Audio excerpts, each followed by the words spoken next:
Salam sejahtera Bapak Ibu, seluruh hamba Tuhan, seluruh aktivis umat Kristen dimanapun Anda berada.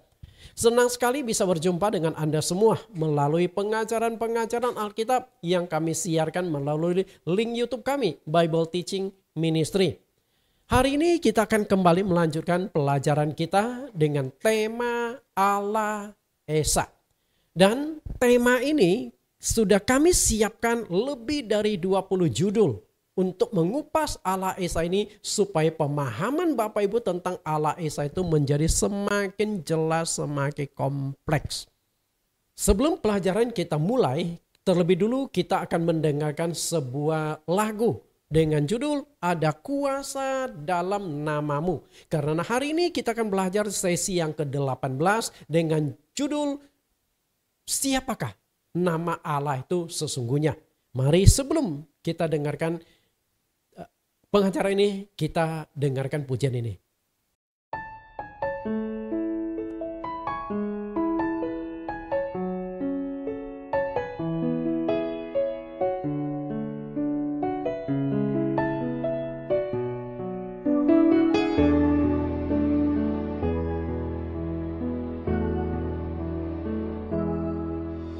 Sumber segala pertolonganku adalah di dalam namamu. Sumber jawaban persoalanku semuanya ku temukan padamu Tuhanku. Di saat hatiku berseru memanggil namamu, kau menyelamatkanku. Ku dapat semua yang ku perlu darimu Bapakku, sebab ku tahu ada kuasa dalam namamu.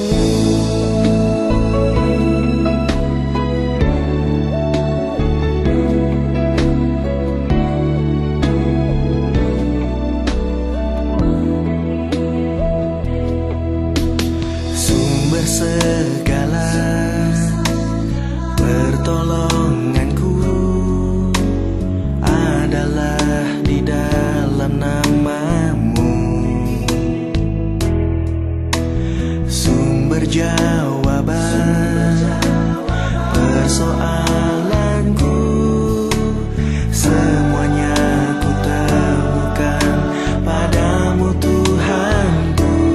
Di saat hatiku berseru memanggil namamu, kau menyelamatkanku. Ku dapat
Bapak Ibu, kita sudah mendengarkan sebuah lagu yang begitu menginspirasi, melukiskan tentang kuasa nama Tuhan.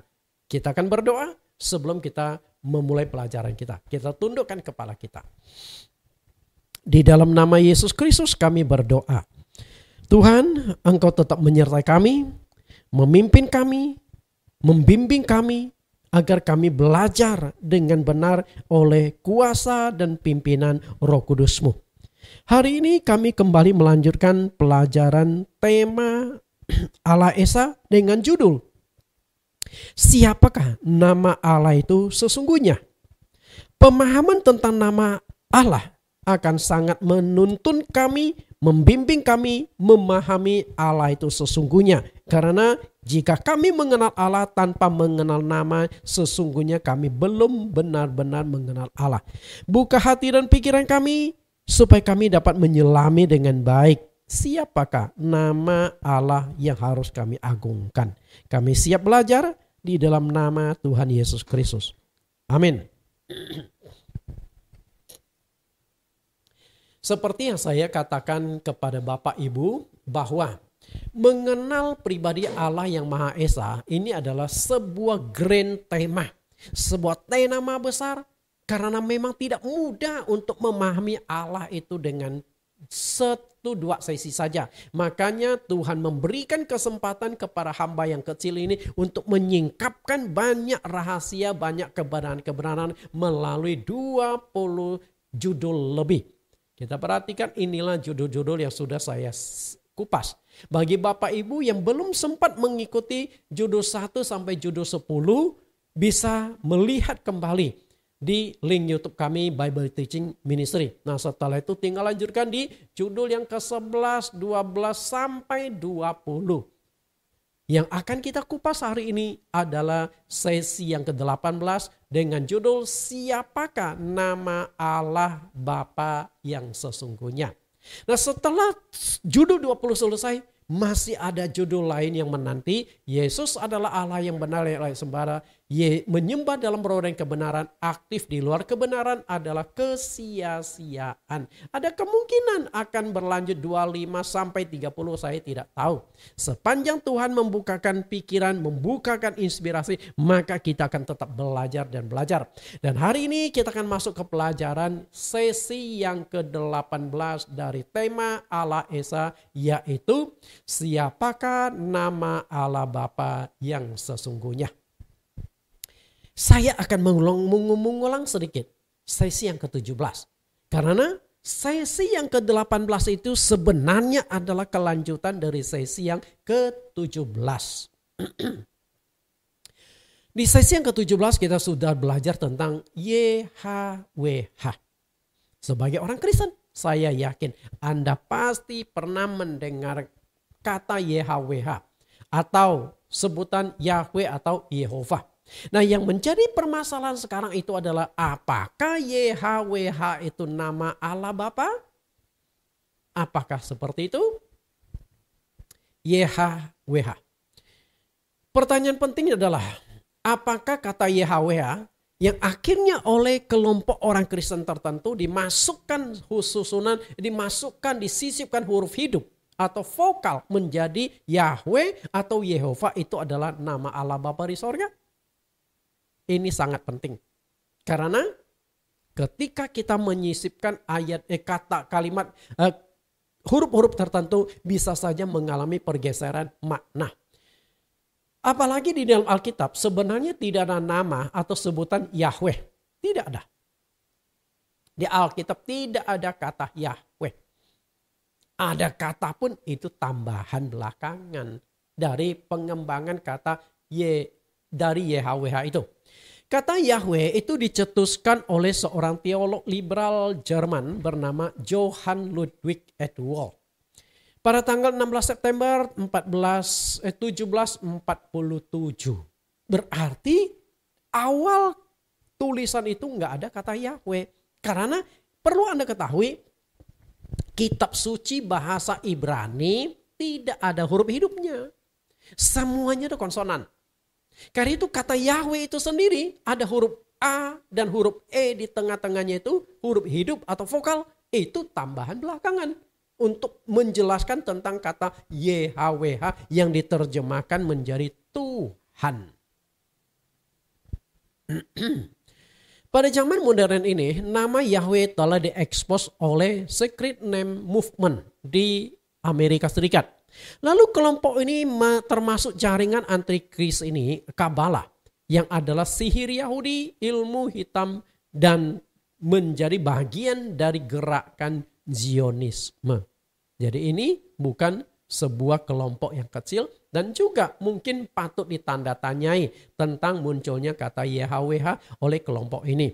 Karena hebatnya gerakan Secret Movement yang mengekspos nama sebutan Yahweh sehingga dunia Kristen khususnya di Indonesia dilanda kepanikan sampai menggantikan kata Allah di Alkitab menjadi Yahweh atau Yehova. Karena mereka tuh takut menyebut kata Allah yang mereka yakini itu adalah nama salah satu dewa sembahan bangsa kafir, Yahweh itu. Permasalahan bagi kita sekarang adalah apakah benar bahwa kata Yahweh adalah nama Allah Bapa di sorga? Benar atau tidak? Nah, di sesi inilah kita akan coba singkapkan, di sesi inilah kita akan coba kupas. Dan menurut saya, kata Yahweh juga bukan nama, melainkan sebutan, panggilan atau predikat Allah. Lalu lihat kembali dialog antara Musa dengan Allah di padang gurun, khususnya ketika Musa melihat semak berduri, lalu terdengarlah suara dari Allah berbicara kepada Musa. Nah, di sanalah kemudian Allah berdialog dengan Musa. Sempat Musa menanyakan nama Allah pada saat itu. Kita lihat Keluaran 3 ayat 13 sampai 15. Ayat 13. Lalu Musa berkata kepada Allah, tetapi apabila aku mendapatkan orang Israel dan berkata kepada mereka, Allah nenek moyangmu telah mengutus aku kepadamu. Dan mereka bertanya kepadaku bagaimana tentang namanya. Apakah yang harus kujawab kepada mereka? Firman Allah kepada Musa, aku adalah aku. Lagi firmannya, beginilah kau katakan kepada orang Israel, akulah aku telah mengutus aku kepadamu. Jadi kalau kita baca dua ayat ini, kata aku itu banyak sekali. Aku. Tapi aku ini ada aku dalam konteks Musa sebagai manusia dan aku dalam konteks Allah sebagai roh. Jadi aku. Nah, kata aku adalah aku. Inilah empat huruf konsonan yang tertulis di dalam kitab suci Perjanjian Lama. Apakah itu nama Allah? Kata aku adalah aku. Kita lihat lebih jauh di ayat yang ke-15 ini. Selanjutnya berfirmanlah Allah kepada Musa. Beginilah kau katakan kepada orang Israel. Tuhan Allah nenek moyangmu, Allah Abraham, Allah Ishak dan Allah Yakub telah mengutus aku kepadamu. Itulah namaku untuk selama-lamanya. Itulah sebutanku turun-temurun. Jadi kata YHWH itu sebenarnya nama atau sebutan. Nah, di ayat yang ke-15 ini perlu kita cermati. Ternyata kata YHWH itu bisa jadi nama, bisa jadi sebutan. Oke? Bisa nama, bisa sebutan. Maka saya lebih condong YHWH ini belum tentu nama Allah, tapi sebutan Allah. Karena sebutan juga bisa mewakili nama. Misalnya saya Nathan Jurnawan, itu nama saya. Tapi ketika di gereja ada orang berkata, Pak Pendeta, pasti ditujukan kepada saya. Karena saya adalah pendeta di gereja itu. Lalu bagaimana seandainya di dalam gereja itu ada beberapa pendeta? Karena gereja saya memang gak begitu banyak. Jemaatnya 200-an. Tapi di dalamnya ada 10 pendeta lebih. Nah, saya sebagai kepala pendeta atau sebagai gembala seniornya. Jadi ketika orang berkata, Pak Gembala. Nah, otomatis saya akan menanggapi karena memang saya sebagai gembala di sana. Berarti Kata gembala, Pak Gembala itu bukan nama saya tapi mewakili sebutan untuk saya, sebutan untuk nama saya. Orang tidak perlu lagi menyebut Pak Nathan, Pak Gembala Nathan, enggak, Pak Gembala saja. Jadi antara nama dengan sebutan kadang-kadang bisa terjadi penyatuan di tengah-tengah itu. Kita harus bisa membedakan dengan baik antara nama dengan sebutan, panggilan, predikat, dan status. Ketika Anda tidak bisa membedakan mana yang nama, mana yang sebutan atau panggilan, maka akan terjadi kekacauan. Khususnya ketika kita mengenal Allah, kita harus memahami dengan baik mana nama Allah, mana sebutan atau panggilan atau predikatnya Allah. Ketika kita tidak bisa membedakan, maka kita juga akan mengalami kesalahan di dalam pengenalan. Berarti mengenal nama Allah itu sangat-sangat penting untuk memahami, untuk mengenal pribadi dan entitas Allah itu sesungguhnya. Contoh, antara nama dengan sebutan bisa menjadi satu kesatuan. Perhatikan kata ini, Laksamana. Menurut Anda, Laksamana ini nama atau sebutan? Nama atau sebutan? Bapak Ibu, ini bisa nama, bisa juga sebutan. Kenapa saya katakan ini bisa nama dan ini juga bisa sebutan? Permasalahan begini. Bisa saja itu nama, yaitu nama Laksamana adalah nama yang diberikan oleh seorang ayah kepada anaknya waktu lahir. Berarti anak itu bertumbuh besar dengan nama Laksamana. Jadi ketika orang panggil Laksamana, dia akan jawab karena namanya memang Laksamana. Tapi kata Laksamana juga menjadi sebuah istilah jabatan perwira tinggi dalam angkatan laut. Jadi angkatan laut, kan Indonesia punya 3 angkatan. Angkatan darat, angkatan laut, dan angkatan udara. Nah di angkatan laut itu punya istilah-istilah tersendiri untuk menggambarkan jabatan atau pangkat-pangkat mereka. Nah pangkat perwira tinggi dalam angkatan laut itu disebut Laksamana. Jadi kata Laksamana ini belum tentu nama. Tapi Laksamana ini adalah jabatan. Laksamana kemudian baru nama. Laksamana Joni. Artinya jabatan dia itu Laksamana, nama dia adalah Joni. Tapi kadang-kadang bisa terjadi nama dengan jabatan atau dengan panggilan juga menyatu. Contoh, nama anak yang Laksamana ini, yang waktu lahir diberi nama Laksamana, kemudian bertumbuh besar. Setelah itu dia masuk dunia militer, dia masuk sebagai angkatan laut. Naiklah pangkatnya satu demi satu sampai jabatan dia adalah perwira tinggi. Otomatis ketika dia menjabat perwira tinggi, dia berhak mendapatkan jabatan Laksamana. Sementara sisi namanya juga Laksamana. Nah ini kan nama dan jabatan itu menyatu. Bisa tangkap Bapak Ibu? Nah sama juga seperti Allah ini. Tapi kita harus bisa bedakan nama dengan sebutan. Nama itu adalah identitas pribadi atau pengenal pada diri seseorang. Berarti ketika kita ingin mengenal Allah, maka kita harus mengenal nama Allah itu apa. Kemudian sebutan adalah panggilan, gelar, profesi, status sosial orang itu. Misalnya, nama saya Nathan Jurnawan. Okay? Nama saya Nathan Jurnawan. Ini pribadi saya. Tapi di satu sisi saya juga memiliki sebutan sebagai pendeta, dosen, suami, ayah. Itu sebutan. Karena itu di rumah. Nggak mungkin dong anak saya panggil Nathan Jurnawan. Nggak bisa. Kecuali mungkin di negara barat kali ya.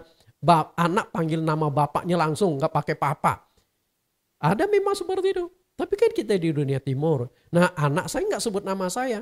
Hanya panggil papa. Nah saya sudah tahu. Anak itu memanggil saya. Betul? Nama dan sebutan atau panggilan. Siapakah nama Allah? Dalam perjanjian lama, Allah belum memperkenalkan namanya kepada umat Israel. Memang rasanya lucu. Berarti bagi saya, Yahweh itu bukan nama. Tapi sebutan diri Allah. Karena kan itulah namaku, itulah sebutanku turun-temurun. Yahweh atau Yahweh itu apakah Nama Allah bagi saya adalah sebutan. Melalui Yesus Kristus di perjanjian barulah nama Allah itu diperkenalkan. Masalahnya adalah apakah nama yang diperkenalkan Allah itu adalah yang diperkenalkan oleh Tuhan Yesus itu adalah Yahweh, Yehova, atau dari nama lain? Inilah yang akan kita kupas di sesi yang ke-18 ini. Sesungguhnya nama dari Allah itu siapa? Apakah Yahweh atau Yehova atau YHWH? Apakah Yesus pernah memperkenalkan itu sebagai nama Allah? Nama Allah hanya satu, namun predikat atau sebutannya itu banyak. Antara lain, El Shaddai, Elohim yang maha kuasa. El Gibor artinya Elohim yang perkasa. El Elyon, Elohim yang maha tinggi. El Olam, Elohim yang kekal. El Kana, Elohim yang cemburu. El Kai, Elohim yang hidup. El Kat, Elohim yang esa. El Sali, Elohim gunung batuku. El Yesuati, Elohim juru selamatku. Nah, ini sebutan-sebutan. Nah, sebutan-sebutan ini mewakili fungsi atau peran dari Allah. Misalnya El Kai, Elohim yang hidup. Artinya adalah Allah itu Allah yang kekal. Allah yang tidak dibatasi oleh waktu. Dia adalah Allahnya yang hidup, bukan Allah mati. Nah, kalau Allah yang hidup berarti dulu ada, sekarang ada, dan selama-lamanya adalah ada. Dia adalah Alfa dan Omega. Maka Allah seringkali disebut sebagai Allah Abraham, Allah Isa, Allah Yakub. Generasi manusia bisa ganti. Abraham mati, lalu ganti anaknya Isa. Setelah Isa mati, lalu ganti generasi Yakub. Setelah Yakub, lalu muncullah bangsa Israel. Tapi Allahnya tetap sama. Karena itu, sebutan Allah Abraham, Allah Isa, Allah Yakub bukan hanya di perjanjian lama, tapi perjanjian baru pun sering dipakai 3 sebutan generasi itu. Menunjukkan Allah itu Allah yang hidup. Nama. Dalam perjanjian lama, Allah belum memperkenalkan namanya. Barulah di zaman perjanjian baru Allah memperkenalkan namanya melalui Yesus Kristus. Nah, masalahnya adalah siapa nama Allah yang diperkenalkan oleh Yesus Kristus itu? Siapa? Kalau orang-orang yang menganut nama Allah adalah Yahweh, nama Allah adalah Yehova, pertanyaan saya adalah, pernahkah Yesus memperkenalkan Yahweh itu sebagai nama Allah?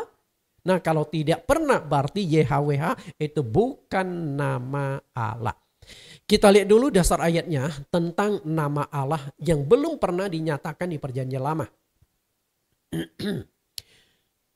Keluaran 6 ayat 1 sampai 2. Selanjutnya berfirmanlah Allah kepada Musa, akulah ya Tuhan. Tapi oleh kelompok penganut Allah, penganut secret movement ini menggantikan menjadi Yahweh. Akulah Yahweh. Aku telah menampakkan diri kepada Abraham, Ishak dan Yakub sebagai Allah yang maha kuasa. Tetapi dengan namaku Tuhan, aku belum menyatakan diri. Dengan namaku Yahweh, aku belum menyatakan diri. Artinya itu apa? Allah belum menyatakan namanya di perjanjian lama. Jelas gak? Karena itulah sebenarnya orang Israel itu belum mengenal nama Allah. Belum mengenal siapakah Allah sesungguhnya. Maka tidak heran ketika Saulus di dalam perjalanan ke Damsyik, Yesus menampakkan diri kepadanya dan berkata, Saulus, Saulus, mengapa engkau mengenai aku? Saulus berkata apa? Siapakah engkau Tuhan? Jadi aktif menyembah tapi tidak mengenal Allah. Kalau Saulus sudah benar-benar mengenal Allah di dalam perjanjian lama, Saulus nggak akan terima Yesus dan nggak akan percaya Yesus. Dan akhirnya Yesus perkenalkan diri, akulah Yesus yang kau aniaya itu. Nah, mulai saat itulah setahap demi setahap Paulus semakin mengenal Allah, sampai Saulus memiliki sebuah kesimpulan, Yesus adalah Allah yang Maha Esa. Oke, jadi menurut Musa di sini Allah melalui Nabi Musa mengatakan belum menyatakan namanya. Lalu kapan Allah menyatakan namanya? Bagaimana cara menyatakan namanya? Kita lihat di dalam Yohanes. Yohanes 17 ayat 6. Aku telah menyatakan namamu kepada semua orang yang engkau berikan kepadaku dari dunia. Mereka itu milikmu dan engkau telah memberikan mereka kepadaku dan mereka telah menuruti firman-Mu. Perhatikan, Yohanes 17 ini adalah doa Yesus kepada Bapa di sorga. Kita kutip isi doa ini. Yesus berkata, aku telah menyatakan namamu. Kalau di Keluaran pasal 6 ayat 1-2, aku belum menyatakan diri. Belum dengan nama Tuhan, aku belum menyatakan diri. Artinya, nama Yehova belum dinyatakan. Nah, Yesus baru berkata, aku telah menyatakan namamu kepada semua orang. Nah, ketika Yesus melakukan pelayanan sekitar 3 tahun, pernahkah Yesus berkata, nama Allah adalah ini? Pernah enggak? Enggak pernah. Betul? Enggak pernah. Lalu bagaimana cara Allah Yesus menyatakan nama Allah kepada semua orang? Dengan kata lain, semua orang banyak orang pernah menyebut atau pernah membaca nama Allah, tapi mereka tidak tahu itu adalah nama Allah. Caranya bagaimana? Kita lihat ayat 11.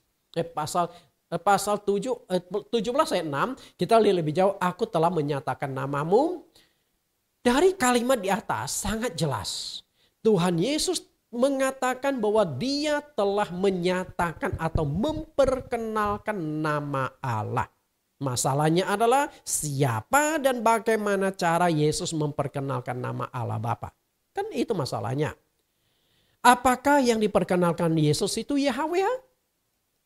Pernahkah Yesus berkata, nama Bapa adalah YHWH. Nama Bapa adalah Yehova. Nama Bapa adalah Yahweh. Pernah enggak? Saya katakan tidak pernah. Berarti YHWH itu bukan nama. Lalu bagaimana cara Yesus memperkenalkan nama Allah? Kita lihat ayat di 11. Yohanes pasal 17 ayat 11. Kalau ayat yang ke-6, Yesus katakan, aku telah menyatakan namamu. Cara dia menyatakan nama Allah ada di ayat 11. Dan aku tidak ada lagi di dalam dunia, tetapi mereka masih ada di dalam dunia. Dan aku datang kepadamu, ya Bapa yang kudus, peliharalah mereka dalam namamu, yaitu namamu yang telah engkau berikan kepadaku, supaya mereka menjadi satu sama seperti kita. Jelas gak? Jadi Bapa di sorga itu punya sebuah nama. Kemudian nama Bapa di sorga itu dikasihkan kepada anak, diberikan kepada anak. Otomatis nama Bapa sama anak seharusnya sama. Dan kita memahami nama anak namanya adalah Yesus. Berarti nama Bapa di sorga itu adalah Yesus. Bisa tangkap sama ini? Ya? Bisa tangkap ya? Jadi nama Bapa di sorga itu adalah Yesus. Karena nama Bapa dikasihkan kepada anak, otomatis nama Bapa itu adalah Yesus. Lalu kapan peristiwa nama Bapa diberikan Yesus? Peristiwanya adalah ketika Maria mengandung Yesus dari Roh Kudus. Nah, kita lihat di sini ayatnya. Kelahiran Matius pasal 1 ayat 18. Kelahiran Yesus Kristus adalah seperti berikut. Pada waktu Maria, ibunya bertunangan dengan Yusuf. Ternyata ia mengandung dari Roh Kudus sebelum mereka hidup sebagai suami istri. Karena Yusuf suaminya seorang yang tulus hati dan tidak mau mencemarkan nama istrinya di muka umum, ia bermaksud menceraikannya dengan diam-diam. Tetapi ketika ia mempertimbangkan maksud itu, malaikat Tuhan nampak kepadanya dalam mimpi dan berkata, Yusuf, anak Daud, janganlah engkau takut mengambil Maria sebagai istrimu. Sebab anak yang di dalam kandungannya adalah dari Roh Kudus. Jadi saat itu Yusuf dan Maria itu sudah bertunangan. Tapi mereka belum hidup sebagai suami istri. Yusuf belum sentuh Maria. Tahu-tahu Maria mengandung. Sebagai calon suami, pasti Yusuf bertanya dong. Mar, kamu ini mengandung dari siapa? Maria berkata, aku mengandung dari Roh Kudus. Setiap kali Yusuf desak, setiap kali Yusuf tanya, tetap Maria mengatakan aku mengandung dari Roh Kudus. Apakah Yusuf bisa terima? Tidak. Lalu apakah Yusuf orang jahat? Enggak juga. Karena di ayat 19 sangat jelas dikatakan Yusuf suaminya seorang yang tulus hati. Kalau dia tulus hati, kenapa dia tidak bisa menerima Maria yang sedang mengandung? Permasalahannya adalah Yusuf tidak mau mencemarkan dirinya. Yusuf tahu kalau dia terima Maria, sementara Maria mengandung dari benih laki-laki lain, berarti mereka akan hidup di dalam perzinahan. Itu masalahnya. Jadi Yusuf ingin pertahankan kekudusannya, dia juga tetap ingin Maria tetap mempertahankan kekudusannya. Saya percaya pasti Yusuf berkata kepada Maria ketika dia mempertimbangkan untuk menceraikannya, ya sudahlah Mar, kamu nggak mau mengaku dari siapa engkau hamil, ya sudahlah. Tapi aku nggak percaya bahwa kamu bisa hamil dengan tanpa laki-laki lain. Jadi Yusuf ini logikanya lebih kuat dari iman dia. Menurut dia mustahil seseorang bisa hamil kalau tidak berhubungan badan dengan laki-laki lain. Maka dia mau ceraikan Maria diam-diam. Pasti dia suruh, ya udahlah kembali kepada laki-laki yang sudah menghamili engkau. Pasti itu ke arah sana. Untunglah malaikat Tuhan nampak kepada Yusuf dalam mimpi. Yusuf, jangan takut ngambil Maria. Karena dia mengandung itu bukan dari benih manusia, tapi dari Roh Kudus.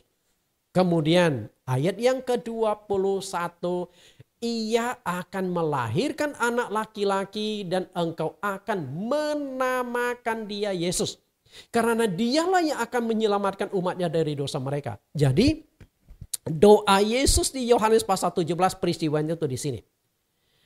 Peliharalah mereka dalam namamu, yaitu namamu yang engkau berikan kepadaku. Jadi nama Yesus itu adalah pemberian dari Bapa lewat malaikat. Malaikat datang kepada Yusuf dan berkata, Yusuf, nanti istrimu akan melahirkan seorang anak laki-laki, kasih nama dia Yesus. Berarti nama Bapa dikasihkan kepada anak, peristiwanya adalah di sini. Ayat 22, hal itu terjadi supaya genaplah yang difirmankan Tuhan oleh Nabi. Ayat 23, sesungguhnya anak darah itu akan mengandung dan melahirkan seorang anak laki-laki. Dan mereka akan menamakan dia Immanuel, yang berarti Allah beserta kita. Perhatikan kata nama dan sebutan. Tadi saya sudah katakan nama dan sebutan itu kadang-kala sulit dibedakan. Kalau nggak bisa dibedakan akhirnya dari kacau. Kalau di ayat di atas ayat 21 menamakan dia Yesus itu benar-benar nama.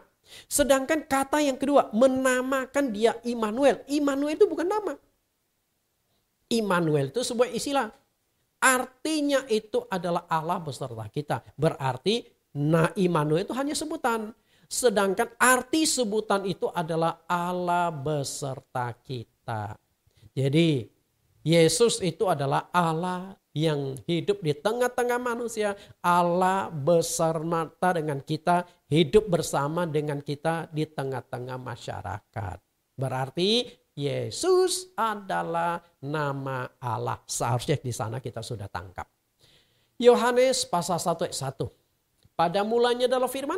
Firman itu bersama-sama dengan Allah dan firman itu adalah Allah. Perhatikan kalimat firman itu adalah Allah. Langsung masuk ke ayat yang ke-14. Firman itu telah menjadi manusia. Artinya adalah Allah menjadi manusia. Lalu bagaimana cara Allah menjadi manusia? Caranya adalah lewat kelahiran. Lewat kelahiran. Berarti Yesus adalah Allah yang lahir menjadi manusia. Tapi ketika Allah menjadi manusia, status Allah itu ditinggalkan. Dia mengambil sebuah status anak Allah. Jadi anak Allah itu hanya sebutan, istilah, bukan makna sesungguhnya. Bukan berarti Allah itu benar-benar punya anak. Sama seperti anak tangga. Bukan berarti tangga itu melahirkan anak. Tangga itu hidup dan punya anak. Enggak. Anak tangga itu hanya sebuah istilah. Hanya sebuah penjelasan. Bahwa untuk menghubungin antara lantai 1 dengan lantai 2 itu ada sebuah tangga. Dan tangga itu ada anak-anak tangganya step by step bisa naik ke atas. Oke. Kemudian anak Allah.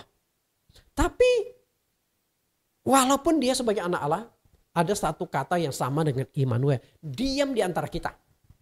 Diam di antara kita itulah makna Immanuel. Allah beserta kita, Allah diam di tengah-tengah kita, Allah diam bersama dengan manusia. Itulah Yesus.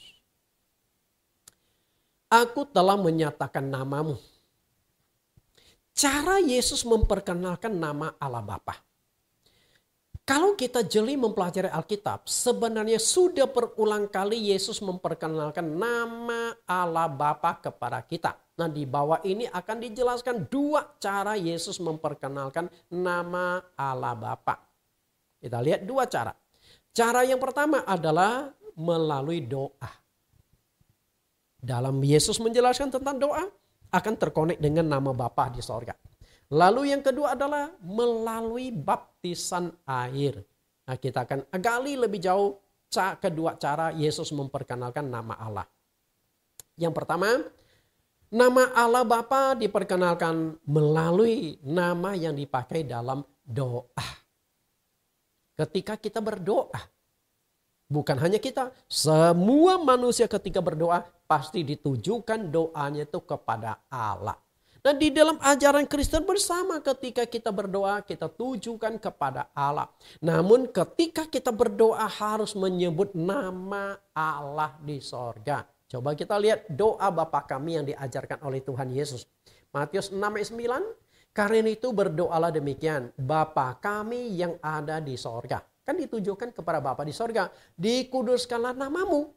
Nah, yang menjadi persoalan di sini adalah Bapa di sorga namanya siapa? Kalau tidak tahu, tidak mengerti nama Bapa di sorga, bagaimana cara kita menguduskan nama Bapa di sorga? Betul enggak? Tapi kan Yesus belum sebutkan nama Bapa itu siapa. Tapi dijelaskan lewat Injil Yohanes. Kita lihat Yohanes 16 ayat 26. Pada hari itu kamu akan berdoa dalam namaku. Ini kan jelas. Bapa, dikuduskanlah namamu. Berarti yang dikuduskan nama itu tidak lain adalah nama Yesus Kristus. Berarti Yesus Kristus itu nama Allah itu sendiri. Nama Allah di sorga. Dan aku tidak katakan kepadamu bahwa aku meminta bagimu kepada Bapa. Jadi ketika kita berdoa dengan menyebut nama Yesus Kristus. Kenapa demikian? Karena yang akan mengabulkan doa-doa kita adalah Yesus Kristus. Yohanes 14 ayat 13-14. Dan apa juga yang kamu minta dalam namaku, aku akan melakukannya supaya Bapa dimuliakan di dalam Anak. Bapak Ibu perhatikan dengan jelas. Yesus katakan, apapun yang engkau doakan, apapun yang engkau minta dalam namaku. Bukan dalam nama Bapa. Oke? Karena nama Bapa kan mereka belum mengerti siapa. Tapi Yesus langsung sebutkan dalam namaku. Lalu ayat 14. Jikalau kamu meminta sesuatu kepadaku dalam namaku, aku akan melakukannya. Maka setiap kali kita berdoa, kita sebut dalam nama Yesus. Berarti doa kita tujukan kepada Yesus. Padahal kan doa kita seharusnya kita tujukan kepada Allah. Benar gak? Allah yang menjawab doa. Tapi karena Yesus adalah Allah, maka doa kita ditujukan kepada Yesus. Berarti Yesus adalah nama Allah Bapa itu sendiri. Mestinya clean and clear. Sudah sangat jelas. Betul gak? Jadi ketika tiap kali kita berdoa dalam nama Yesus, sebenarnya kita sedang menyebut nama Allah di sorga. Memang doa kita langsung ditujukan kepada Allah di sorga. Di dalam Yesus Kristus. Makanya setiap kali kita berdoa langsung dalam nama Tuhan Yesus. Lihat apa yang dikatakan oleh Rasul Paulus di dalam Kolose 3:17. Dan segala sesuatu yang kamu lakukan dengan perkataan atau perbuatan, lakukanlah semuanya itu dalam nama Tuhan Yesus. Sambil mengucap syukur oleh Dia kepada Allah Bapa kita. Bapak Ibu, apapun yang engkau lakukan, lakukan dalam nama Yesus. Terlebih lagi kita berdoa.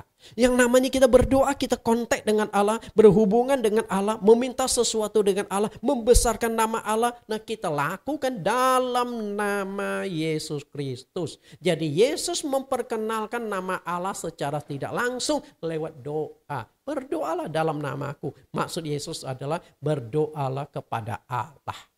Karena nama Allah itu adalah Yesus Kristus. Oke. Lalu, mengapa nama Yesus Kristus begitu berkuasa?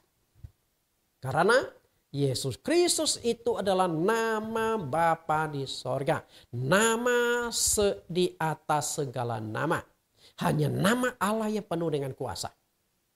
Karena ketika kita menyebut nama Allah, kita sudah menyebut roh Allah bekerja. Karena nama Yesus itu nama yang penuh dengan otoritas. Yang sangat-sangat dahsyat. Nama Yesus atau kuasa nama Yesus itu melingkupi 3 dimensi alam. Filipi 2 ayat 9. Itulah sebabnya Allah meninggikan dia dan mengaruniakan kepadanya nama di atas segala nama. Perhatikan, nama di atas segala nama. Berarti itu nama satu-satunya, nama yang berotoritas, nama yang berkuasa. Berapa besar kuasa nama itu? Ayat 10. Supaya di dalam nama Yesus bertekuk lutut segala yang ada di langit dan yang ada di atas bumi dan yang ada di bawah bumi. Bayangkan, nama Yesus berkuasa atas 3 dimensi dunia. Nama Yesus bekerja di atas langit. Jadi ketika Anda naik pesawat itu mati mesinnya, berdoa berseru dalam nama Yesus, mujizat bisa terjadi, Anda bisa ditolong. Kemudian di bumi, nah itu kan sudah sering. Para hamba Tuhan mengusir setan pakai nama Yesus, menyembuhkan penyakit pakai nama Yesus, membangkitkan orang mati pakai nama Yesus, menaklukkan setan pakai nama Yesus. Nama Yesus berotoritas di bumi. Lalu di bawah bumi. Nah di bawah bumi kan, di dalam perut bumi, ketika Anda menggali tambang, mungkin ratusan meter dalam perut bumi, Anda berdoa, Yesus bekerja di sana. Anda seorang penyelam, Anda masuk ke dalam air, di lautan samudra, ratusan meter, mungkin ribuan meter di dalam air. Anda sebut nama Yesus, mujizat terjadi, kuasa Yesus dinyatakan. Jadi betapa dahsyatnya. Langit, bumi, di bawah bumi, nama Yesus berkuasa. Kenapa bisa demikian? Karena itu adalah nama Tuhan Yesus Kristus. Nama Allah itu sendiri. Hanya nama Allah yang bisa bekerja secara dahsyat. Kuasa nama Yesus, yaitu kuasa nama Allah, bisa usir setan, menyembuhkan penyakit, membangkitkan orang mati, memberikan kuasa pengampunan dosa, untuk mengadakan tanda heran dan mujizat, untuk mengadakan berbagai macam kuasa-kuasa ajaib. Saya tidak bukakan ayat-ayat ini. Silakan Anda buka masing-masing setelah Anda nonton video ini. Kalau Anda ingin belajar lebih jauh. Bagaimana dahsyatnya nama Yesus. Nama Yesus bisa dahsyat karena itu adalah nama Allah itu sendiri. Lalu yang kedua, Yesus memperkenalkan nama Bapa di sorga melalui sebutan dalam baptisan. Matius 28 ayat yang ke-19. Melalui sebutan baptisan, Matius 28 ayat 19, karena itu pergilah. Jadikanlah semua bangsa muridku dan baptislah mereka dalam nama Bapa dan Anak dan Roh Kudus. Perhatikan menekankan tentang nama Bapa, Anak dan Roh Kudus. Jadi Yesus memberikan perintah melakukan baptisan. Ada 3 sebutan nama yang ditonjolkan dalam ayat tersebut. Nama Bapa, Anak dan Roh Kudus. Nah ayat ini pula yang akhirnya menjadi ajaran atau pondasi dasar dalam doktrin Tritunggal atau Trinitas. Sehingga para penganut Tritunggal itu beranggapan ada 3 pribadi. Pribadi Bapa, pribadi Anak, dan pribadi Roh Kudus. Dan anehnya 3 pribadi itu juga mereka sebut sebagai Allah. Allah Bapa, Allah Anak, Allah Roh Kudus. Walaupun sebutan Allah Anak dan Allah Roh Kudus itu tidak ada ayatnya. Yang ada adalah Allah Bapa. Oke? Perintah Yesus dalam baptisan. Lalu ayat tersebut di atas, Tuhan Yesus memerintahkan kita atau gereja melakukan baptisan dalam nama Bapa, Anak, dan Roh Kudus. Namun perlu Anda ketahui, tidak ada satu pun praktek baptisan yang dilakukan dalam nama Bapa, Anak, dan Roh Kudus. Tidak ada sama sekali. Semua baptisan itu dilakukan dalam nama Tuhan Yesus Kristus. Dalam gereja awal atau gereja mula-mula, setelah Roh Kudus dicurahkan pada hari Pentakosta, tercatat ada 4 kali baptisan dilakukan secara kolektif. Namun semua baptisan itu, tidak ada satu pun baptisan yang dilakukan dalam nama Bapa, Anak, dan Roh Kudus. Semuanya dilakukan dalam nama Yesus Kristus. Kita buktikan ayatnya. 4 kali baptisan secara kolektif. Kisah Rasul pasal 2 ayat 38. Nah, yang dibaptis di Kisah Rasul pasal 2 ayat 38 itu dilakukan di kota Yerusalem, yang dibaptis itu 3.000 orang setelah khotbah Petrus di hari Pentakosta. Nah, 3.000 orang ini berarti yang membaptis itu banyak orang. Tentu Anda pernah ingat ya, di Lukas pasal yang ke-10 ayat 1-3, selain mendidik 12 orang yang disebut murid atau rasul, Yesus juga pernah mendidik 70 murid dalam satu wadah yang berbeda. Setelah dididik sekian lama, lalu Yesus utus mereka berdua-berdua. Nah, kemungkinan waktu hari Pentakosta yang dibaptis 3.000 orang itu, selain 12 rasul juga dibantu 70 murid ini. Karena mereka juga levelnya sudah tidak jauh berbeda dengan rasul-rasul. Bisa usir setan, menyembuhkan penyakit dengan kuasa nama Yesus. Cara baptisannya gimana? Petrus berkata, bertobatlah. Dan hendaklah kamu masing-masing memberi dirimu dibaptis dalam nama Yesus Kristus untuk pengampunan dosamu, maka kamu akan menerima karunia Roh Kudus. Dibaptis bukan dalam nama Bapa, Anak, Roh Kudus. Enggak, langsung dalam nama Yesus Kristus.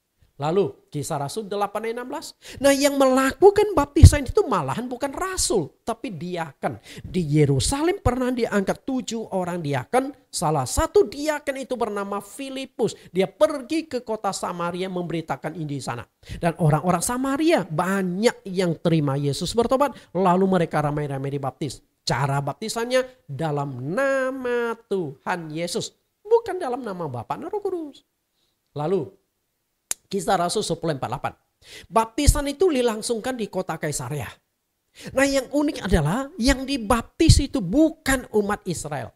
Bukan orang Israel. Tapi yang dibaptis kali ini adalah bangsa lain. Yaitu orang-orang Romawi. Petrus satu kali pernah diminta khotbah di rumah Cornelius. Cornelius sudah kumpulkan teman-temannya. Semua orang Romawi. Karena Cornelius ini seorang yang punya pengaruh cukup besar. Jadi dengan mudah dia kumpulkan teman-temannya di rumah dia yang cukup besar.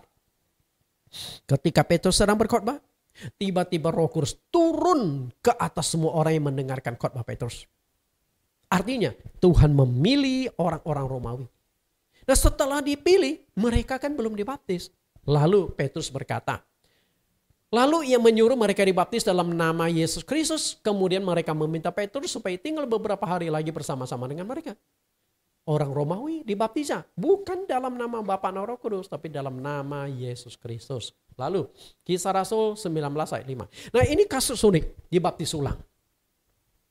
Orang-orang di Efesus ini ada 12 orang sudah dibaptis, tapi baptisan versi Yohanes Pembaptis. Nah, ketika bertemu dengan Paulus, Paulus bertanya kepada mereka, kalian sudah dapat Roh Kudus belum? Jawab mereka, belum. Nah, Paulus curiga, kenapa sudah percaya Yesus tapi belum terima Roh Kudus? Paulus curiga pasti ada masalah dengan baptisannya. Setelah Paulus tanya, mereka jawab baptisan Yohanes. Dan akhirnya Paulus berkata, oh, kalian harus dibaptis ulang. Caranya bagaimana? Nah, ayat yang kelima, ketika mereka mendengar hal itu, mereka memberi diri mereka dibaptis dalam nama Tuhan Yesus. Jadi Bapak Ibu, tidak ada satupun bukti, contoh, ada kasus baptisan dalam nama Bapa dan Anak dan Roh Kudus. Tidak ada sama sekali. Nah, semua baptisan itu dilakukan dalam nama Yesus Kristus. Dalam nama Tuhan Yesus. Iya, ilmu tidak Alkitab. Oke? Lalu bagaimana dengan Matius 28 ayat 19? Karena di dalam Injil Matius ini, Dengan sangat jelas Tuhan Yesus berkata, perhatikan kalimat yang diucapkan Yesus. Karena itu pergilah, jadikanlah semua bangsa muridku dan baptislah mereka dalam nama Bapa dan Anak dan Roh Kudus. Kan perintah Yesus, dibaptis dalam nama Bapa dan Roh Kudus. Makanya ketika saya berdialog dengan seorang pendeta yang melakukan baptisan dalam nama Bapa dan Roh Kudus, saya katakan baptisan yang Alkitabiah harus dalam nama Tuhan Yesus. Dia marah. Langsung dibukakan Matius 28:9. Pak Nathan coba baca. Jadi menurut dia ini Alkitabiah. Lalu dia berkata, kita harus lebih taat kepada perintah Tuhan Yesus daripada murid-murid. Walaupun murid-murid membaptis dalam nama Tuhan Yesus. Tapi itu kan bukan perintah Yesus. Lalu saya balik bertanya, berarti murid-murid Yesus salah dong. Ternyata pendeta itu cukup nekat. Iya, murid salah, nggak taat. Namun pertanyaannya adalah, apakah benar murid-murid salah? Kalau murid-murid salah, masih berani nggak engkau pegang kitab suci perjanjian baru yang ditulis oleh murid-murid? Masih berani? Paulus pun melakukan baptisan dalam nama Tuhan Yesus. Bukan dalam nama Bapa dan Roh Kudus. Masih berani Anda pegang tulisan surat-surat Paulus? Karena Anda sudah melakukan integritas Paulus? Belum tentu Paulus salah. Belum tentu murid-murid salah. Bisa saja pendeta yang salah tidak memahami Matius 28 ayat 19. Menurut saya seperti itu. Dari dua sebutan di dalam Alkitab mana yang harus dipakai? Apakah kita harus memakai sebutan dalam nama Bapa dan Roh Kudus yang diperintahkan Yesus di Matius 28 ayat 19? Ataukah kita harus mengikuti baptisan dalam nama Tuhan Yesus yang dipraktekkan oleh murid-murid di Kisah Rasul 2 ayat 38, 8 ayat 16, 10 ayat 48 dan 19 ayat 5? Karena dua-duanya ada dasar Alkitab, maka sebagian pendeta bingung. Di dalam kebingungan itulah mereka gabungkan dua sebutan itu, muncul konsep yang ketiga. Konsepnya adalah dalam nama Bapa dan Anak dan Roh Kudus, yaitu Tuhan Yesus Kristus. Dan saya ingin katakan kepada Anda, konsep ini malah tidak Alkitabiah. Konsep ini tidak ada bukti ayatnya. Bahkan Anda sudah melakukan tindakan menambah, mengurangi firman Tuhan. Dan firman Tuhan tidak boleh ditambah, tidak boleh kurangi.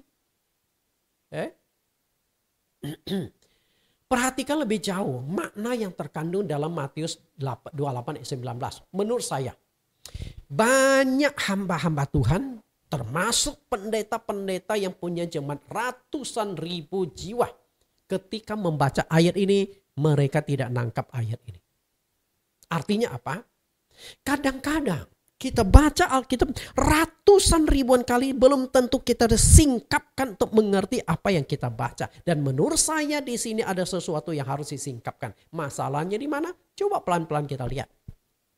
Yesus berkata, karena itu pergilah, jadikanlah semua bangsa muridku dan baptislah mereka dalam nama Bapa dan Anak dan Roh Kudus. Setelah Anda baca, Anda temukan nggak permasalahan itu di mana?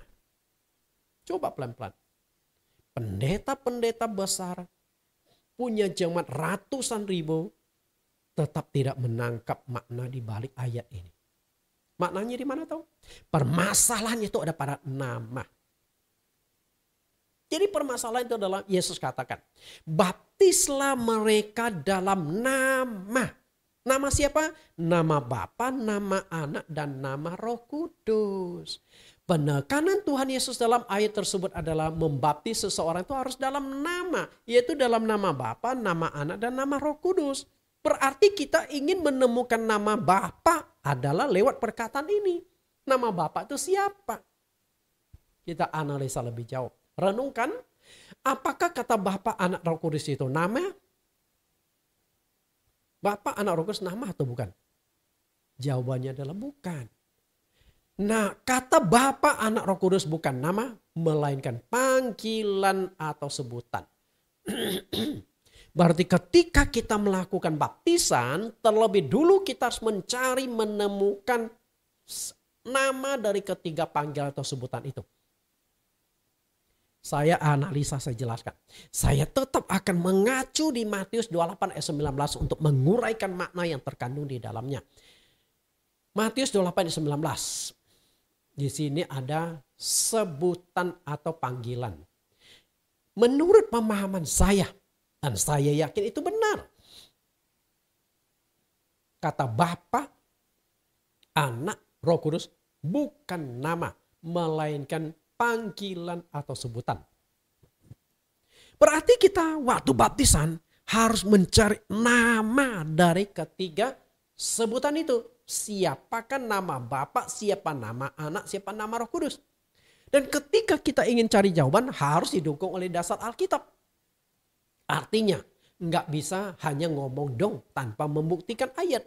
Kalau setiap kali saya ngomong tuh saya pasti buktikan dengan ayat Alkitab. Kalau enggak sama saja saya bohong. Sama saja saya sembarangan ngomong.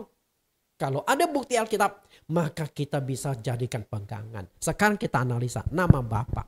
Kira-kira Bapa, Roh, Bapa adalah Roh, Allah adalah Roh, punya nama enggak? Kalau dia punya nama, siapa namanya? Lalu apa bukti ayatnya? Nama Bapa adalah Yesus. Mungkin Anda tidak akan setuju, terutama Anda penganut secret name. Atau yang mengatakan nama Allah atau nama Bapa adalah Yahweh. Nama Bapa adalah Yehova. Nama Bapa adalah Yahweh. Pasti Anda tidak setuju. Tapi saya akan buktikan bahwa nama Bapa itu memang Yesus. Bagaimana buktikan? Kita lihat Yohanes pasal 17 ayat 11-12. Kita sudah baca sebenarnya, tapi kita coba nekan lebih jauh. Yohanes 17 ayat 11. Saya hanya kutip bagian tertentu. Waktu Yesus berdoa kepada Bapa di sorga, Yesus berkata, peliharalah mereka dalam namamu, yaitu namamu yang engkau berikan kepadaku. Berarti Bapa di sorga itu punya sebuah nama Bapa dikasihkan kepada anak. Berarti nama Bapa seharusnya Yesus. Karena nama anak itu adalah Yesus. Berarti nama Bapa sama nama anak itu seharusnya sama. Bisa nangkap? Itulah bukti ayatnya. Lalu Yohanes 5 ayat 43. Aku datang dalam nama Bapakku. Dan kamu tidak menerima aku. Jika orang lain datang atas namanya sendiri, kamu menerima dia. Yesus berkata, aku datang dalam nama Bapakku. Berarti Yesus datang itu dengan membawa nama Bapa. Bukan membawa nama dirinya. Nama Bapa yang dibawa Yesus siapa? Ketika orang mengenal nama Yesus berarti sudah kenal Bapa. Karena Yesus dan Bapa adalah satu. Yohanes 10:30. Jadi nama Bapa adalah Yesus. Lalu anak. Nah, anak bukan nama, melainkan panggilan sebutan. Nama anak kita pasti semua setuju namanya adalah Yesus. Tapi saya tetap ingin buktikan berdasarkan ayat Alkitab. Matius 1:20-21. Nah, ini adalah peristiwa di mana nama Bapa dikasihkan kepada anak. Kan Yesus berkata, peliharalah mereka dalam namamu, yaitu namamu yang engkau berikan kepadaku. Peristiwanya adalah Matius 1:20. Tetapi ketika ia mempertimbangkan maksud itu, malaikat Tuhan nampak kepadanya dalam mimpi dan berkata, Yusuf anak Daud, jangan engkau takut mengambil Maria sebagai istrimu. Sebab anak yang di dalam kandungannya adalah dari Roh Kudus. Ia akan melahirkan anak laki-laki. Dan engkau akan menamakan dia Yesus. Karena dialah yang akan menyelamatkan umatnya dari dosa mereka. Jadi nama anak itu adalah Yesus. Kita tambahkan satu ayat di 1 Yohanes 3:23. Dan inilah perintahnya supaya kita percaya akan nama Yesus Kristus anaknya. Jadi nama anak Allah itu adalah Yesus. Kita sudah temukan nih. Nama Bapa Yesus, nama anak Yesus. Tinggal satu, Roh Kudus. Roh Kudus itu namanya siapa? Roh Kudus namanya adalah Yesus. Kita lihat Kisah Rasul. Pasal yang ke-16 ayat 6 sampai ayat yang ke-7. Mereka melintasi tanah Frigia dan tanah Galatia karena Roh Kudus mencegah mereka untuk memberitakan Injil di Asia. Dan setibanya di Misia mereka mencoba masuk ke daerah Bitinia, tetapi Roh Yesus tidak mengizinkan mereka. Di ayat yang ke-6 disebut Roh Kudus. Okay? Roh Kudus itulah yang menyertai mereka dalam penginjilan. Yang menyertai mereka dalam pelayanan. Tetapi di ayat yang ke-7 disebut Roh Yesus. Itu roh yang sama yang memimpin mereka dalam penginjilan. Ketika Tuhan Yesus memberikan perintah di Matius pasal yang ke-28 ayat yang ke-19. Pergilah, jadikan semua bangsa muridku dan baptislah mereka dalam nama Bapa dan Anak dan Roh Kudus. Di ayat yang ke-20, dan ketahuilah aku menyertai kamu senantiasa sampai kepada akhir zaman. Bagaimana cara Yesus menyertai mereka dalam penginjilan? Lewat Roh Kudus. Maka Roh Kudus itu adalah rohnya Tuhan Yesus sendiri. Jadi sederhananya begini loh. Maria mengandung. Maria mengandung, Roh Kudus turun dan masuk ke dalam rahim Maria. Berarti yang ada di dalam kandungan Maria itu apa? Roh Kudus. Karena yang masuk itu Roh Kudus, betul. Nah lalu Roh Kudus dikandung Maria selama 9 bulan. Akhirnya Roh Kudus dilahirkan dalam bentuk daging yang kita sebut Yesus Kristus. Berarti Roh Kudus itu adalah rohnya Tuhan Yesus sendiri. Bisa tangkap gak? Namun karena Roh Kudus itu adalah rohnya Yesus. Dan Yesus itu adalah Allah yang menjadi manusia. Berarti Roh Kudus itu juga adalah rohnya Allah. Roh Kudus adalah rohnya Kristus Yesus. Roh Kudus juga rohnya Allah. Nah lihat Roma 8 ayat 9. Roma 8 ayat 9. Tetapi kamu tidak hidup dalam daging melainkan dalam roh. Jika memang roh Allah diam di dalam kamu. Tetapi jika orang tidak memiliki roh Kristus, ia bukan milik Kristus. Perhatikan kata roh Allah. Lalu perhatikan kata roh Kristus. Jadi Roh Kristus atau Roh Kudus itu sebenarnya roh Allah itu sendiri. Yesus adalah Allah yang inkarnasi menjadi manusia. Jadi clean and clear. Jelas dan terang benderang. Jadi ketika murid-murid Tuhan Yesus melakukan baptisan langsung dalam nama Tuhan Yesus. Apakah murid-murid itu salah? Menurut saya mereka tidak salah. Justru murid-murid Tuhan Yesus itulah yang benar. Mereka memahami isi pikiran Tuhan mereka. Jadi ketika Tuhan Yesus berkata baptislah mereka dalam nama Bapa dan Anak dan Roh Kudus. Sebenarnya yang diinginkan oleh Tuhan Yesus adalah baptislah mereka dalam namaku. Tapi karena Yesus itu tidak mau menyombongkan diri. Karena di Matius 11 ayat 28 sampai 30. Yesus lemah lembut dan rendah hati, dan sifat orang rendah hati tidak menonjolkan diri, maka Yesus tutup dengan 3 sebutan. Baptislah mereka dalam nama Bapa, Anak dan Roh Kudus. Tapi murid-murid menangkap yang diinginkan oleh Yesus. Baptislah mereka dalam nama Yesus. Perhatikan kembali Matius 28 ayat 19, Bapa, Anak dan Roh Kudus. Jika Bapa, Anak dan Roh Kudus itu adalah 3 pribadi. Yang oleh Trinitas disebut 3 oknum. Permasalahan adalah nama Bapa siapa bagi Anda? Oke. Nama Roh Kudus bagi Anda siapa? Kalau nama anak kan kita sudah tahu namanya adalah Yesus. Berarti Anda harus temukan 2 nama lagi. Nama Bapa dan nama Roh Kudus. Kalau betul itu 3 pribadi. Tapi kalau 1 pribadi bukan 3 pribadi, berarti namanya sama, Yesus. Nama Bapa Yesus, nama Anak Roh Kudus, nama Anak Yesus, nama Roh Kudus Yesus, berarti 1 pribadi, 3 sebutan. Pribadinya sama, sebutannya 3.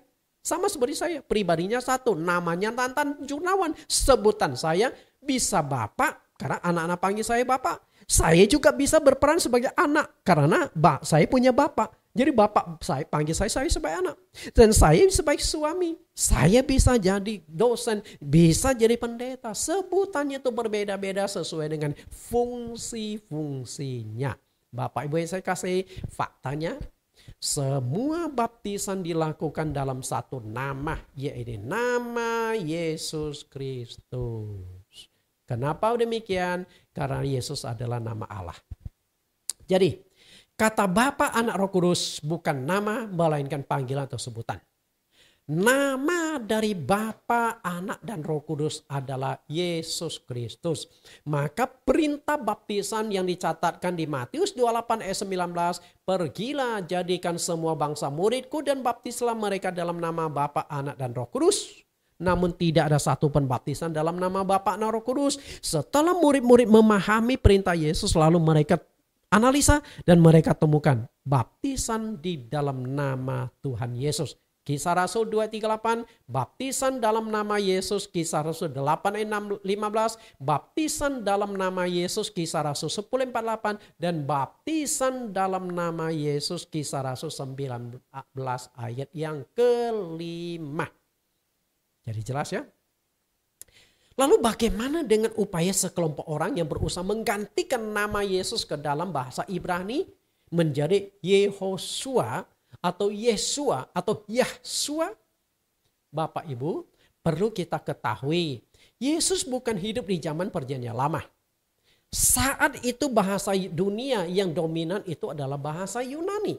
Karena itu ketika Yesus disalibkan di atas kayu salib, ada 3 bahasa yang dituliskan di atas kayu salib yang menjelaskan bahwa Yesus Kristus adalah Raja orang Yahudi.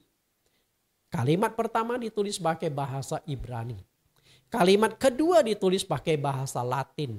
Dan kalimat yang ketiga ditulis pakai bahasa Yunani. Dan bahasa Yunani itulah yang dipakai untuk menulis perjanjian baru. Berarti acuan kita untuk mengenal nama Allah seharusnya bukan kembali ke bahasa Ibrani, tapi kembalilah ke bahasa asli Alkitab, bahasa Yunani. Dan bahasa Yunani menyebut Yesus itu apa? Sebutannya adalah Yesus. Jadi bukan Yosua, Yahshua dan lain sebagainya. Kalau Yesus atau penulis Injil saja sudah memakai bahasa Yunani, mengapa Anda memaksakan kembali ke zaman perjanjian lama pakai bahasa Ibrani? Karena itulah tulislah Yesus. Dan kita hanya terjemahkan dalam bahasa masing-masing. Bahasa Inggris Jesus. Bahasa Indonesia Yesus, bahasa Chinese Yasu, itu saja. Jadi namanya nggak diubah, hanya panggilan, hanya nadanya sesuai dengan bahasa masing-masing. Sebagai kesimpulan akhir kita adalah Yesus adalah nama Allah Bapa di sorga. Sangat jelas. Jadi kesimpulan kita adalah Yesus Kristus adalah nama dari Allah Bapa. Yesus Kristus adalah nama Allah Esa. Tuhan Yesus berkati. Kita tundukkan kepala kita. Di dalam nama Tuhan Yesus kami berdoa. Tuhan, kembali kami disingkapkan sebuah kebenaran. Ternyata nama Allah Bapa kami di sorga bukan Yahweh, bukan Yehova, bukan YHWH, tapi Yesus Kristus. Semoga penjelasan-penjelasan ini membuat kami lebih memahami bahwa Yesus Kristus adalah satu-satunya Allah, Allah yang Maha Esa, Allah pencipta langit dan bumi, dan Allah yang menjadi juru selamat umat manusia. Kami bersyukur bahwa Tuhan sudah singkapkan dengan bukti dasar-dasar Alkitab.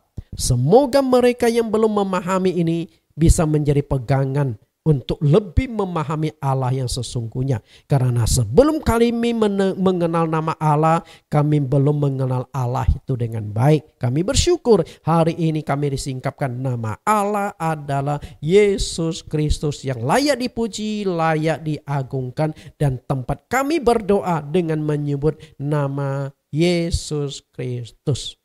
Amin. Bapak Ibu, kita akan dengarkan sebuah lagu yang membesarkan nama Yesus dengan judul Dalam Kuasa Nama Yesus. Karena kita sudah tahu sekarang Yesus adalah nama Allah Bapa di sorga. Mari kita dengarkan pujian ini.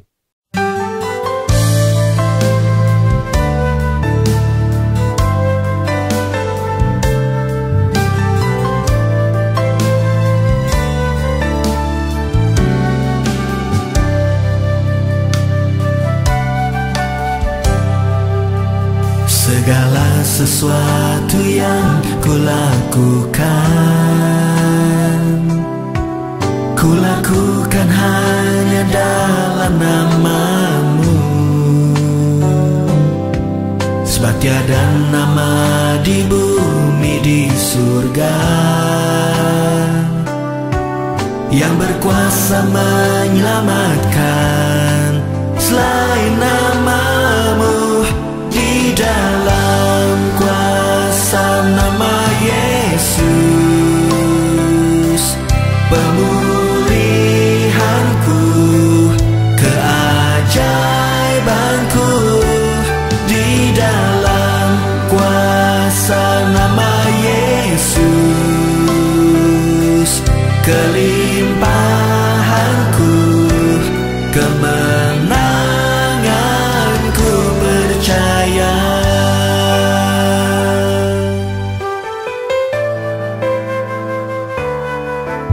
segala sesuatu yang kulakukan, kulakukan hanya dalam nama-Mu. Sebab tiada nama di bumi di surga yang berkuasa menyelamatkan selain nama-Mu. Di dalam kuasa nama Yesus, pemulihanku, keajaibanku. Di dalam kuasa nama Yesus, kelimpahanku, kemenanganku percaya. Di dalam kuasa nama-Mu Yesus, hidupku telah diselamatkan. Di dalam kuasa nama Yesus, ku menang. Di dalam kuasa nama Yesus, pemulihanku, keajaibanku. Oh, kuasa nama Yesus, kelimpahanku, kemenanganku percaya. Nama Yesus,